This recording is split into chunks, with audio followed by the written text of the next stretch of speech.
L'École supérieure d'administration, d'économie, de journalisme et des métiers de l'audiovisuel ESAE offre de nouveaux challenges pour l'année universitaire 2023-2024. Étudiantes et étudiants, parents d'élèves nouveaux bacheliers, ESAE, c'est la garantie d'une formation de qualité à des conditions très avantageuses. À Gbedjromede, à Papa, à Boumekalavi et Parakou, inscrivez-vous en administration générale, administration du travail et de la sécurité sociale, trésor et finances publiques, impôts, diplomatie et relations internationales, journalisme et métiers de l'audiovisuel, gestion des marchés publics, planification et développement local, sciences économiques, sciences juridiques et toutes les filières des sciences de gestion. ESAE vous offre des bourses, demi-bourses et de réductions pour les premières inscriptions dans toutes ces filières. Waouh! En licence 1, 2 et 3 et en master, bénéficiez jusqu'à 50% de réduction sur tous nos sites. N'est-ce pas génial? Infoline. ESAE Gbedjromede, 3e rue à droite en quittant le carrefour Le Jador pour la BIBE Jéricho ou au plus 229 90 93 65 21 98 98 14 00 à Kpakpa au plus 229 52 88 33 33 à Boumekalavi au plus 229 52 88 44 44 Parakou au plus 229 52 46 12 12.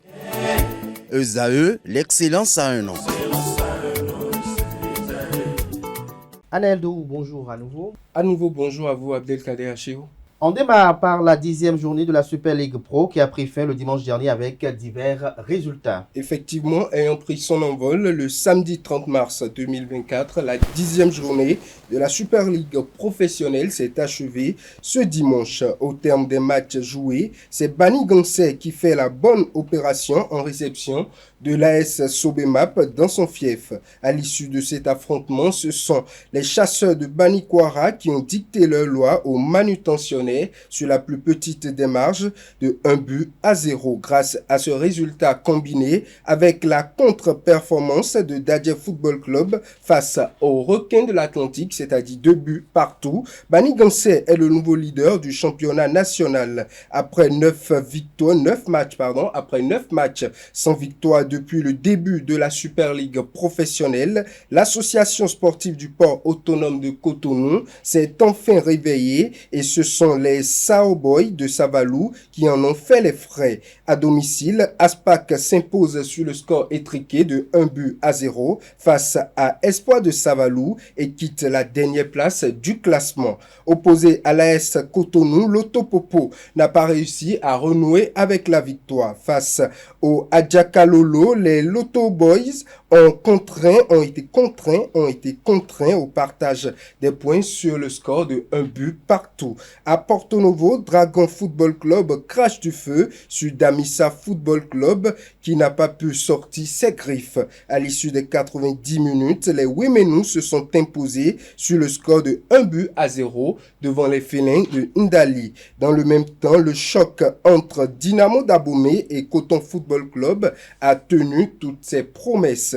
Dans une bataille sans merci, les deux équipes se sont neutralisées sur la marque d'un but partout. La Takouné s'est inclinée à son tour 0 but contre 2 face à la JSP. Même score du côté des Cavaliers de Niki face à Aema Football Club. Les deux entraîneurs de Coton et de Dynamo d'Abomey se sont exprimés à la fin de leur rencontre. Effectivement, revenant sur cette rencontre où Dynamo d'Abomey et Coton Football Club se sont séparés dos à dos sur le score nul d'un but partout après une première partie maîtrisée conclue par l'ouverture du score par Romaric Amoussou. Les cotonniers sont tombés une fois encore dans leur travers. En début de seconde période, ils vont concéder l'égalisation. Olalekan Lawal enrhume la défense avant de tromper la vigilance de Hassan Sissé. Suivez la réaction des deux entraîneurs à la fin de cette rencontre.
C'est vrai que nous avons raté notre première mi-temps, mais à la deuxième, on a su corriger les choses parce qu'à la première mi-temps, ils nous ont maîtrisé tactiquement et on a su corriger les choses à la deuxième mi-temps et on est revenu vite à égalité. Mais après, on n'a pas su faire la différence après, puisqu'à un moment donné, le jeu était devenu équilibré. Mais la chance aussi nous a manqué. Et sinon, c'était une victoire à notre côté normalement. Quand tu vois la première mi-temps que tu fais, que l'adversaire il prend pas un cuir, que tu te procures plein d'occasions et qu'il faut un exploit pour en marquer un. Deuxième mi-temps, le match n'est pas commencé depuis 5 minutes, que déjà Mama a 2 occasions pour doubler la mise. Alors après, c'est sûr que tu fais une erreur défensive. L'avancante fait 2 gestes techniques pour marquer. Bon, mes défenseurs, on aurait dit que c'était des joueurs qui venaient juste pour faire un tour.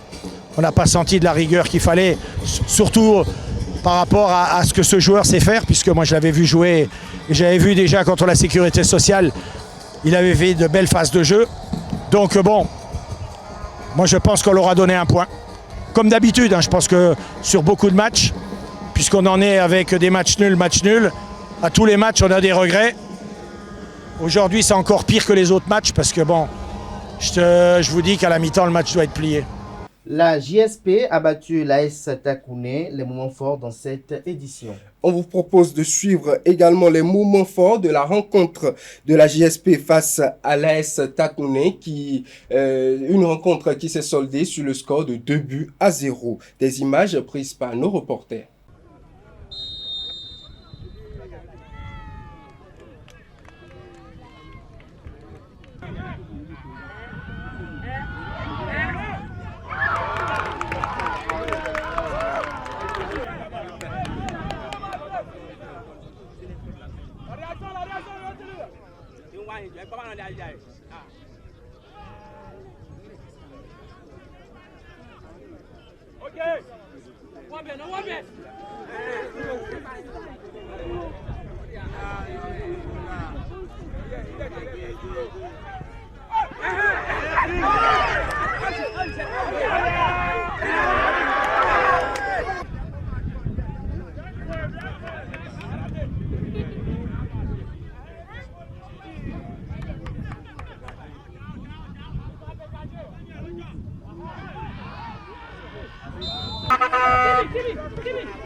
Le classement général de la Super League Pro change.